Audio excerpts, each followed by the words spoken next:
The Cayman Islands are beautiful little islands in the Western Caribbean or Caribbean Sea.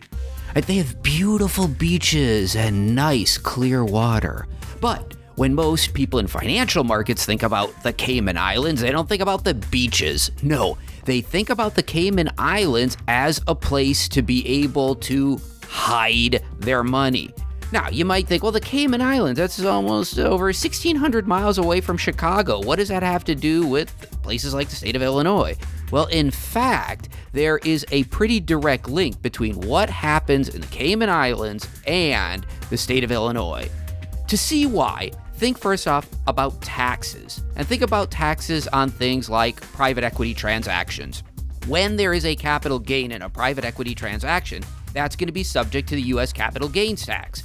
Now, those are also taxed at the state level in many states in the United States. So roughly it runs around the neighborhood of 20 to 28% is the tax rate on a capital gain in places like Illinois.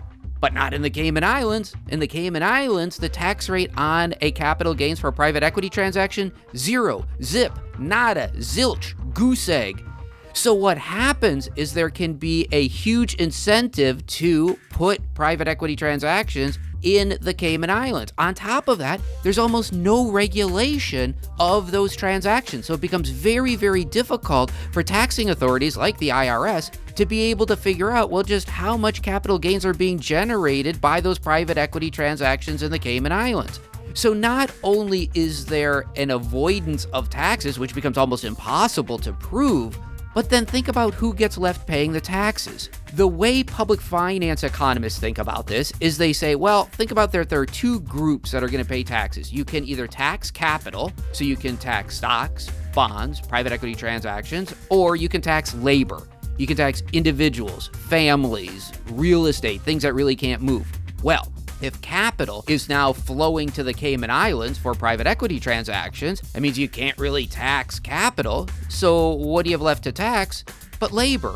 So what happens if you tax labor through higher property taxes, through higher income taxes, through higher sales taxes, and you squeeze and you squeeze and you squeeze on labor to get more and more taxes out of them? Well, eventually you're going to get to the point where you just can't squeeze labor anymore to get any more tax revenue. But the government's got expenses that they have to pay for. So they've got expenses. They can't squeeze any more tax revenue out of families. So what do they wind up with? Budget shortfalls. So there is a direct connection between what happens when that money gets shifted to the Cayman Islands and people paying taxes back in places like the state of Illinois.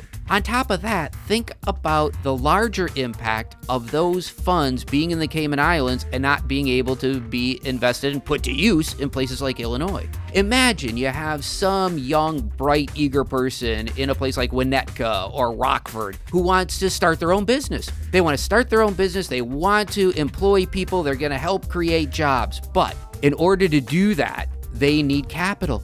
But when that young person goes to try to find the capital, they can't get access to it because so much of it is sitting down in the Cayman Islands for private equity transactions. So thus what happens is that young person doesn't have the capital to be able to start their new businesses, to create those new jobs. So those new businesses don't get created. Those new jobs never do get created. And the unemployment rate in places like Illinois goes up and up and up. A direct link between what's happening in the state of Illinois and what's going on in the Cayman Islands. Perhaps even worse is maybe that young person who is thinking about starting their own business but can't get the capital because the money's hiding in the Cayman Islands. Maybe that's the next Bill Gates. Think about the long-term impact that would have, not just on the state of Illinois, but on the entire U.S. economy. And you start to see why it is so dangerous when there is so much money, like private equity transactions, that are hidden in places like the Cayman Islands.